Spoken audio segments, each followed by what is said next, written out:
പീരുമേട്ടിലെ വോട്ടെണ്ണൽ പുരോഗമിക്കുകയാണ്. 7 റൗണ്ടുകൾ ഇപ്പോൾ പൂർത്തീകരിച്ചിട്ടുണ്ട്. 7 റൗണ്ടുകൾ പൂർത്തിയാകുമ്പോൾ UDFിൻ്റെ സ്ഥാനാർത്ഥി അഡ്വക്കേറ്റ് സിറിയക് തോമസ് 14,060 വോട്ടുകളുടെ ലീഡിലേക്ക് എത്തിയിരിക്കുകയാണ്. 7 റൗണ്ടുകളാണ് ഇതുവരെ എണ്ണി പൂർത്തീകരിച്ചിട്ടുള്ളത്. ആകെ 14 റൗണ്ടാണ് ഉള്ളത്. അതിൽ 7 റൗണ്ടുകൾ പൂർത്തീകരിക്കുമ്പോൾ 14,060 വോട്ടുകളുടെ ലീഡ് അഡ്വക്കേറ്റ് സിറിയക് തോമസ് ഇതിനോടകം നേടിയിട്ടുണ്ട്. ആകെ പോസ്റ്റൽ വോട്ടുകളെ സംബന്ധിച്ചുള്ള കണക്കുകൾ ഇപ്പോൾ പുറത്തു വരികയാണ്. 1366 വോട്ടുകളാണ് പോസ്റ്റൽ വോട്ടുകളായി രേഖപ്പെടുത്തിയിട്ടുള്ളത്.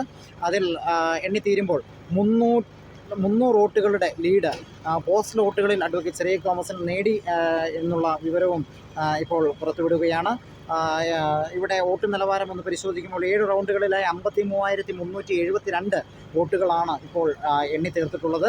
ഇതിൽ 53,372 വോട്ടുകളിൽ NDA സ്ഥാനാർത്ഥിയായി മത്സരിച്ച രതീഷ് വരികുമല 4,147 വോട്ടുകളും, LDF സ്ഥാനാർത്ഥിയായി മത്സരിച്ച K സലീംകുമാർ 17,248 വോട്ടുകളും, UDF സ്ഥാനാർത്ഥി അഡ്വക്കേറ്റ് സിറിയക് തോമസ് 36,038 വോട്ടുകളുമാണ് ഇവിടെ നേടിയിട്ടുള്ളത്. ഇവിടെ ഇതാ പുതിയ വിവരം വരുന്നു. 8 റൗണ്ടുകൾ പൂർത്തീകരിക്കുകയാണ്. 8 റൗണ്ടുകൾ പൂർത്തീകരിക്കുമ്പോൾ 17,178 വോട്ടുകളുടെ ലീഡ് നിലവാരം ഉയർത്തുകയാണ് അഡ്വക്കേറ്റ് സിറിയക് തോമസ്. ഇപ്പോൾ ഏതാണ്ട് 8 റൗണ്ടുകളാണ് ഇവിടെ പൂർത്തീകരിച്ചിട്ടുള്ളത്. 8 റൗണ്ടുകൾ പൂർത്തീകരിക്കുമ്പോൾ 17,178 എന്ന കണക്കിലേക്ക് വരികയാണ് അഡ്വക്കേറ്റ് സിറിയക് തോമസ്.